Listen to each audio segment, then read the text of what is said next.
Alors, je suis ravie de vous accueillir aujourd'hui pour cette nouvelle vidéo. Donc, on va pas parler de reconversion, on va pas parler de changement de vie. On va parler aujourd'hui donc de mon mois sans réseaux sociaux. Donc, j'ai décidé de me couper de 80% du smartphone, quoi. Et vraiment parce qu'en fait, ça m'a sauté aux yeux. Alors déjà, j'avais vraiment cette impression d'être un peu accro aux réseaux sociaux et pourtant, je ne le suis pas énormément, mais quand même, j'avais beaucoup plus de mal à me faire des temps de pause et des temps off sans réseaux sociaux, je veux dire qu'avant.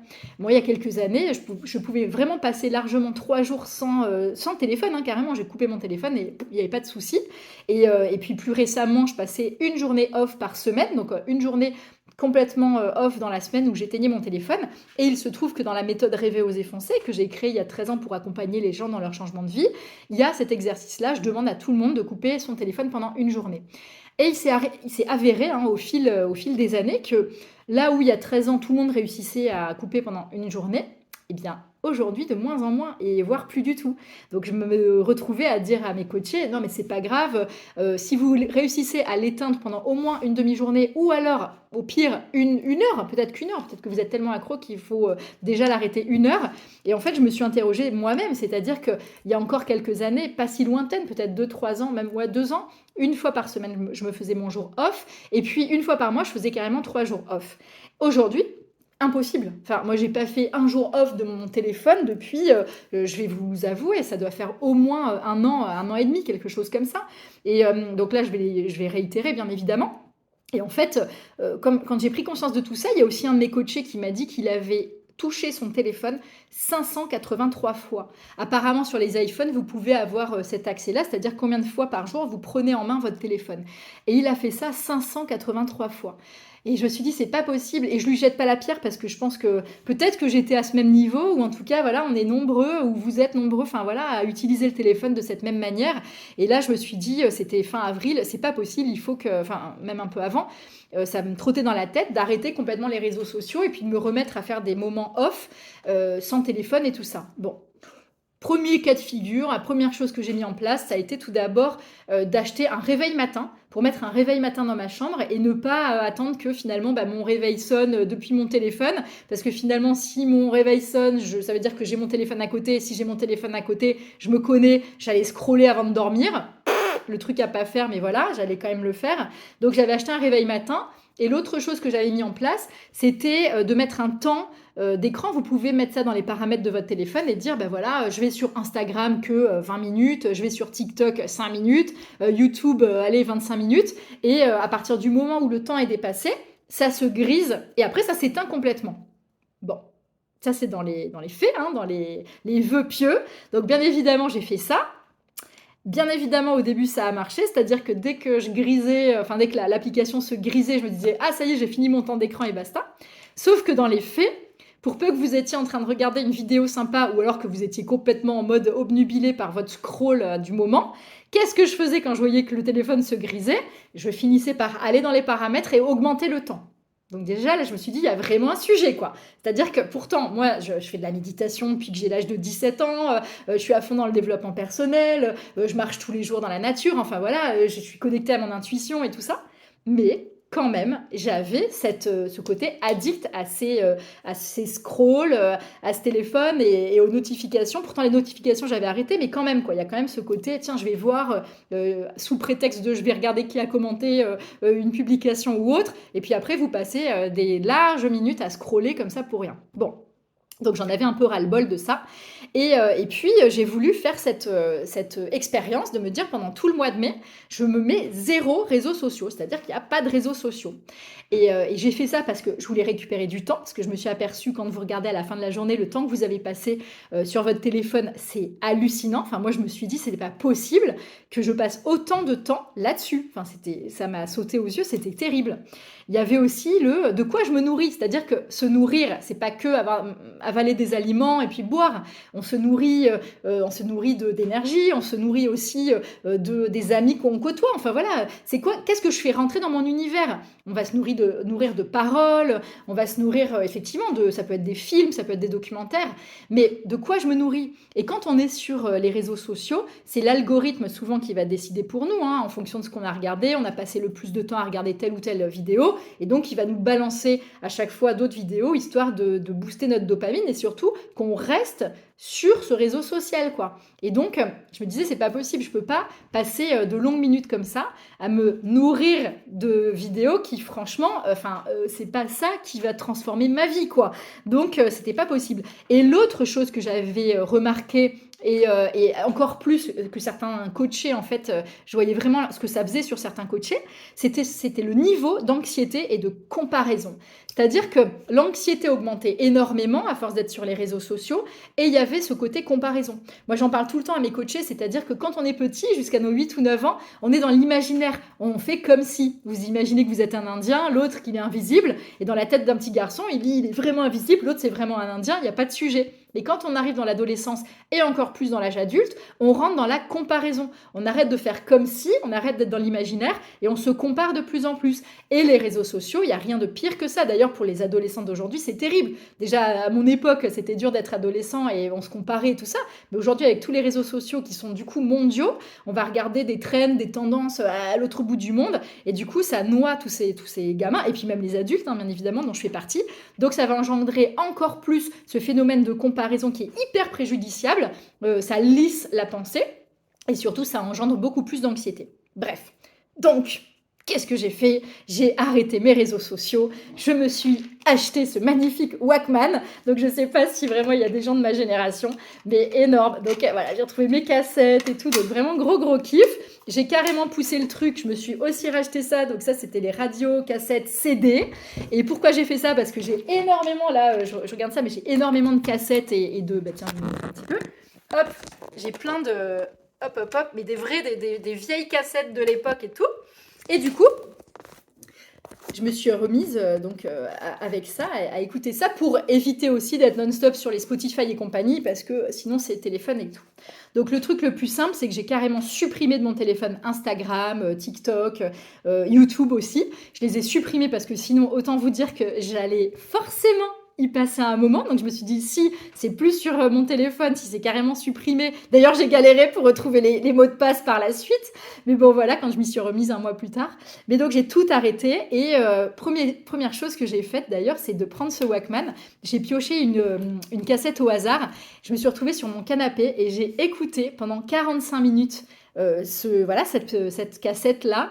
Et j'ai halluciné parce que c'est une des rares fois où pendant 45 minutes, j'ai vraiment écouté de la musique.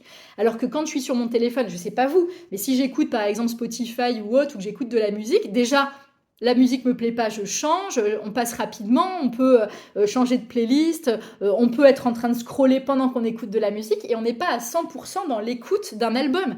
Alors que là, avec le vieux Walkman, on peut pas, hein. C'est-à-dire que si vous avancez, vous savez pas si vous allez vraiment arriver sur la chanson d'après ou sur 2 chansons plus tard et autres. Donc vous laissez vraiment laisser passer le son, et en fait c'est génial parce que j'étais vraiment dans l'instant et j'avais que ça à faire. C'est-à-dire qu'il n'y avait pas mon téléphone à côté pour regarder les trucs éventuels, quoi. Donc ça déjà, ça m'a fait tiquer. Je me suis dit, ah, c'est quand même bizarre d'être à ce point-là présente juste parce qu'on écoute de la musique et bon bref, donc c'était quand même pas mal. Donc le Walkman, ça je vous le recommande, c'est vachement bien à l'ancienne avec les vieilles cassettes. Ça fait plaisir de retrouver ces vieilles cassettes. La première que j'ai retrouvée par hasard comme ça quand j'ai pioché dans toute ma petite boîte à cassettes, c'était Björk qui chantait avec l'orchestre philharmonique d'Islande, et elle chantait en islandais. Enfin c'était canon, c'est du jazz, enfin c'est vachement bien. Bref. Quels ont été les bienfaits? Donc, alors, je ne vous cacherai pas que, effectivement, les bienfaits sont passés par des zones d'inconfort, mais comme souvent d'ailleurs. Il faut passer par les zones d'ombre avant de voir la lumière. Et là, première chose, ça a été... Alors, en revanche, j'ai trouvé du temps, c'est-à-dire que j'avais beaucoup de temps. Et qui dit beaucoup de temps, dit aussi des grandes zones d'ennui. Parce que quand on a du temps, qu'est-ce qu'on fait la plupart du temps d'ailleurs?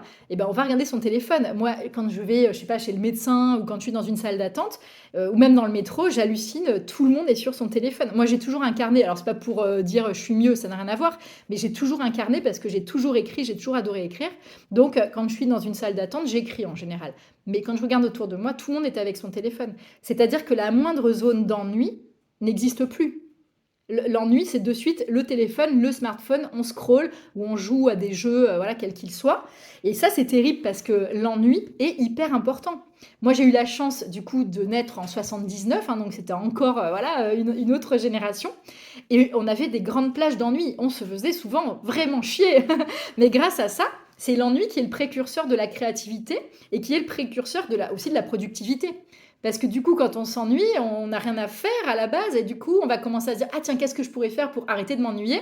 Et là, bim boum bam, on a plein d'idées qui viennent et on va se mettre à faire, quelque chose de manuel. On va se dire: «Ah bah tiens, c'est le moment, de créer, ma nouvelle formation ou d'écrire mon bouquin» ou bon, je sais pas ce que vous faites, mais vous allez trouver des solutions. Aller jardiner, «Ah bah tiens, je m'emmerde, qu'est-ce que je peux faire? Je vais aller marcher», vous voyez? Alors que quand on est directement ennui égale smartphone, scroll, Instagram et compagnie, quelques réseaux que ce soit, enfin quelques réseaux sociaux que ce soit d'ailleurs, et ben, en fait, on oublie on va pas à fond dans l'ennui, donc on va pas créer, on va pas imaginer, on va pas, être beaucoup plus productif. Au contraire, ennui égale, eh ben, téléphone, donc on se coupe complètement d'un l'un des grands de nos pouvoirs magiques qui est la créativité. Avec cet ennui, moi j'ai été bien plus créative et beaucoup plus productive que je ne pouvais l'être. Tiens, ah, c'est mon chat qui passe.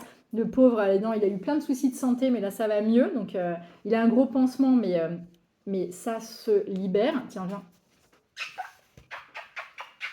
Allez, viens mon chat. Et voilà, et donc ça a été extraordinaire de retrouver l'ennui. C'est hyper important de s'ennuyer. Et moi je vois en ce moment maintenant les enfants, les adolescents, malheureusement ils n'ont plus du tout leur zone d'ennui, et c'est grave, parce que le fait de s'ennuyer, ça, je le répète, hein, ça génère plein de connexions neuronales qui vont faire qu'on va imaginer d'autres choses et qu'on va vouloir sortir de cet ennui par des stratagèmes divers et variés, mais c'est ça la créativité. Et là, on est en train de complètement casser tous les jeunes, et les moins jeunes d'ailleurs, et en fait, ça, c'est quand même assez terrible. L'autre bénéfice que ça a eu, c'est que ça m'a mis à fond dans l'instant présent. Alors là, vous pouvez être que dans l'instant présent, ça c'est sûr, parce que il n'y a pas de tiens, je vais commencer à regarder autre chose et puis je me mets sur Google, puis je vais chercher voilà telle chose, je vais regarder sur Instagram qui fait quoi. C'est pas du tout ça. Et du coup, ça engendre aussi zéro anxiété. L'anxiété, sincèrement, il y a eu zéro anxiété de tout le mois de mai. Donc les gens qui disent ah il y a de plus en plus de TDAH et tout, bah, il y a aussi ce phénomène de, quand il y a moins de téléphones et moins de smartphones, je jette pas la pierre, hein. Enfin vraiment, on est tous dans le même cas, on est tous complètement, malheureusement, embarqués dans cette espèce de mouvance, voilà, de téléphone, d'IA et compagnie. Mais en fait, il faut vraiment faire gaffe à ça. Et ça génère vachement d'anxiété. Mais regardez déjà, imaginez ça, c'est mon téléphone. Voilà, imaginez ça. Quand on va pas bien, quand on est anxieux, quand on n'est pas au top, on se tient plutôt voûté, on a la boule à la gorge, voyez? Comment on se tient quand on est en train de scroller sur le téléphone? On est comme ça. Voilà, on est comme ça. On est exactement dans la même position que l'anxiété. Vous n'êtes pas comme ça quand vous regardez votre téléphone. Bien sûr que non. Vous êtes vraiment comme ça, en train de scroller. Et ça, dans votre cerveau, ça génère le « Ah !» Cette posture veut dire qu'il est anxieux ou qu'elle est anxieuse. Et donc, ça va accroître encore plus votre anxiété. C'est hyper néfaste. Donc, je vous assure que pour baisser l'anxiété, lâchez le téléphone ou en tout cas diminuez-le grandement et vous allez voir, ça change complètement la vie, quoi. C'est vraiment un truc de malade. En 8 jours, sans réseaux sociaux, je vous assure, hein, 8 jours. Les 8 premiers jours, c'est un peu particulier parce que du coup, faut trouver aussi d'autres stratagèmes et tout. En 8 jours, j'étais hyper zen, vraiment. Il y a eu un calme, mais vraiment ce calme-là, parce que mon esprit n'était pas, happé par plein d'images. Vous savez, là, j'ai déménagé, j'ai quitté Paris, je suis allée au Pays Basque, enfin sur la côte basque. Et en fait, quand on est à Paris, et ça, je m'en étais aperçue aussi quand je marchais sur le chemin de Saint-Jacques où on est en pleine nature. Vous êtes en pleine nature pendant des jours et des jours ou des semaines, et donc il n'y a pas de publicité, d'affiches publicitaires partout, d'écrans, de machin. Vous êtes juste dans la nature. Et dès que je rentrais à Paris, c'est tous les vitrines de magasins, les lumières, les publicités en tout genre. Du coup, j'étais épuisée parce que c'est de la pollution visuelle. La pollution auditive avec les klaxons et tout, c'est terrible, mais la pollution visuelle, c'est hyper anxiogène et surtout, ça vous bouffe une bande passante énorme. C'est pareil quand on est en train de scroller. C'est-à-dire que là, par exemple, là, je suis chez moi, c'est calme, tout va bien, voilà, il y a mon univers, voilà, ça va, tout va bien, c'est calme. Et dès que vous vous mettez à scroller, vous avez accès en à peine 30 secondes, vous avez accès à des millions, des millions, des millions d'images, de qui fait quoi, l'autre elle fait du yoga, lui il mange, lui il fait ci, ça. Et du coup, c'est de la pollution visuelle énorme.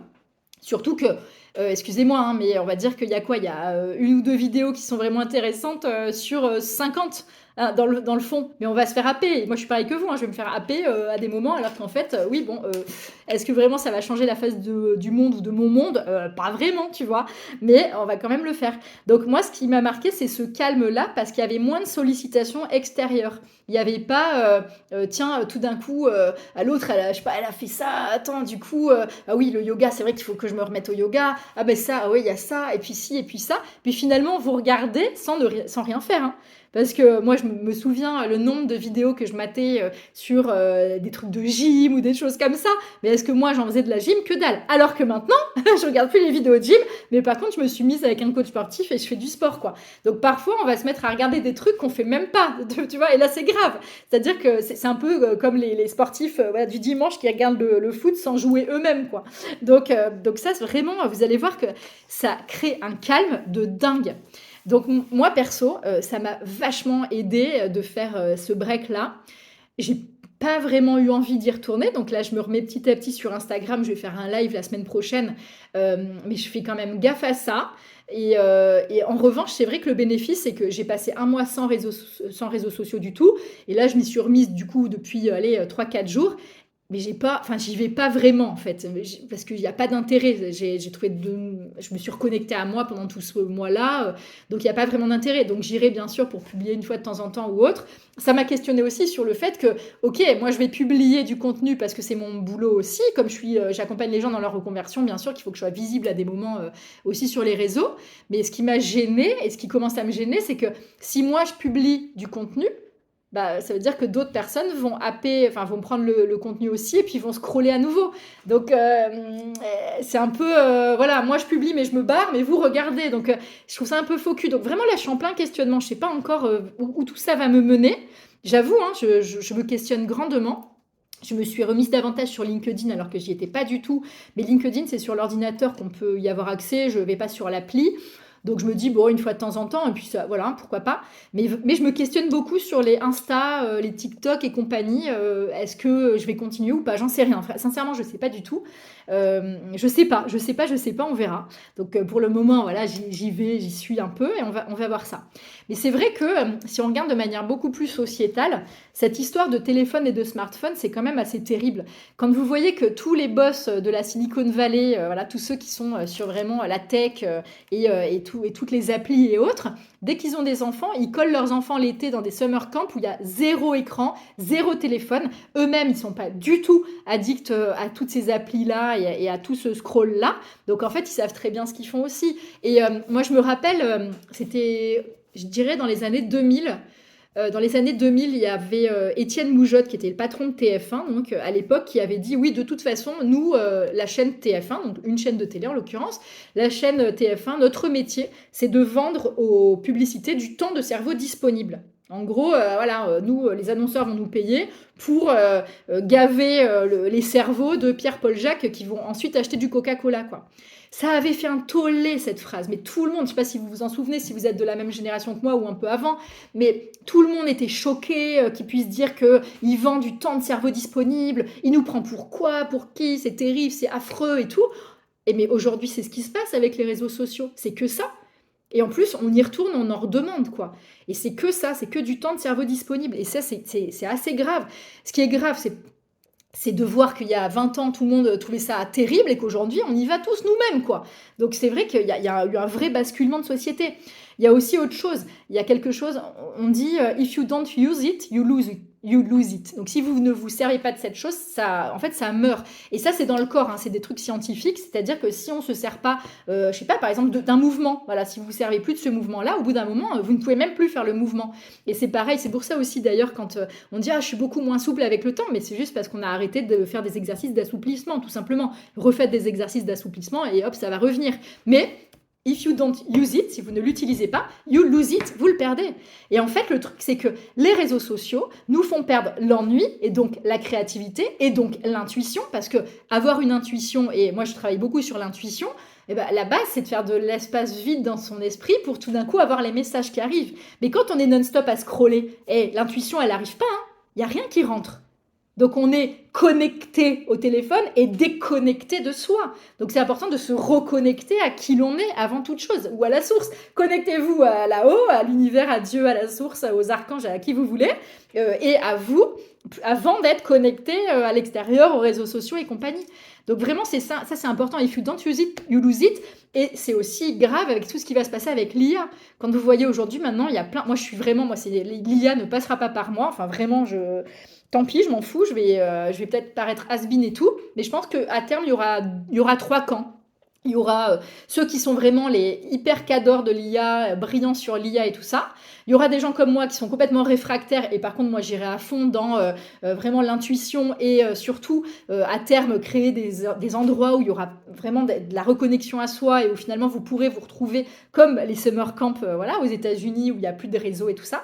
Et l'autre, voilà, hein, la grande masse, malheureusement, ce seront des gens qui vont être en mode mouton et où on va leur complètement... il y aura plus aucune jugeote, plus aucune prise d'initiative, on saura plus écrire, on saura plus réfléchir par nous-mêmes et tout ça parce qu'on va tout laisser à l'IA qui va soi-disant vraiment vous trouver toutes les solutions. Et ça, c'est terrible. Mais bon, c'est un autre débat. Mais effectivement, if you don't use it, you lose it. Donc à force de passer son temps à scroller et à plus être dans la connexion à soi, ça c'est un petit peu, c'est terrible parce que du coup ça nous fait perdre aussi toute notre intuition. Vous savez, moi je travaille donc beaucoup sur l'intuition et je dis tout le temps demandez et vous recevrez. Et ça marchait aussi à l'époque où du coup je passais beaucoup de temps sans téléphone et autres. Quand je me faisais mes journées off, je vais vous raconter une petite histoire.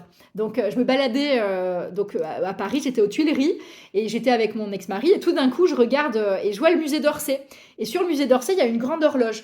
Et tout d'un coup je dis à mon ex-mari « Ah mais attends, mais il me semble qu'avant le musée d'Orsay, c'était une gare et c'est pour ça qu'il y a une grosse horloge. » Et je dis, mais je suis pas très sûre, attends, je vérifie. Et je prends mon téléphone qui était du coup éteint puisque c'était ma journée off, parce que j'allais naturellement regarder sur Google. Donc je me dis, bah c'est pas grave, on aura la réponse. On fait 2 mètres, enfin 2 ou 10 mètres, quoi, mais on fait pas beaucoup de pas. Et là, il y avait un grand groupe avec un prof, et il y avait tout un groupe d'élèves, et à ce moment vraiment précis, il y a le prof qui dit aux élèves, oui, et vous voyez, donc en face c'est le musée d'Orsay, et avant c'était une gare. Vous voyez le truc, demandez, vous recevrez. Et ça, des exemples comme ça, j'en ai plein. Parce que justement, je suis connectée à mon intuition et que je passe beaucoup de temps avec des temps de pause et tout ça. Mais si vous êtes non-stop à scroller sur les réseaux et surtout tout le temps sur le téléphone, il n'y a plus cet accès à l'intuition. On les a tout le temps, les réponses. Il suffit de demander. Mais faites cet exercice de temps en temps. Demandez, mais sans aller regarder sur Google ou sur les réseaux sociaux. Demandez, posez la question, hop, et attendez d'avoir la réponse. Et vous allez voir que la réponse, elle arrive souvent extrêmement vite. Donc faites le test aussi. Et ça va être pas mal pour vous. Donc je le répète aussi, hein, cette histoire je saute un peu du coq à l'âne, mais cette histoire d'anxiété, il y a de plus en plus d'anxiété, de TDAH aussi, parce qu'il y a beaucoup de téléphones et qu'on mange mal, hein, parce que l'alimentation, ça a aussi un grand lien avec tout ce qui est le TDAH notamment.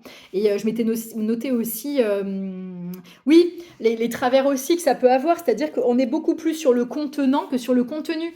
Parfois, vous allez regarder des vidéos où finalement le fond, il n'est pas ouf, mais comme c'est joliment fait, il y a un beau cadre, ils ont fait un décor, il y a une bonne caméra, du coup on va mater ça et on imagine que cette personne est par exemple meilleure thérapeute ou meilleure je sais pas, influenceuse ou meilleure tel truc qu'une autre, alors qu'en fait l'autre est sûrement peut-être même meilleure, mais sauf qu'elle va pas être sur le contenant, elle s'en fout de la forme. Moi par exemple, ok, j'ai pas du tout le côté, j'ai pas les décors, les machins, les lumières et tout ça.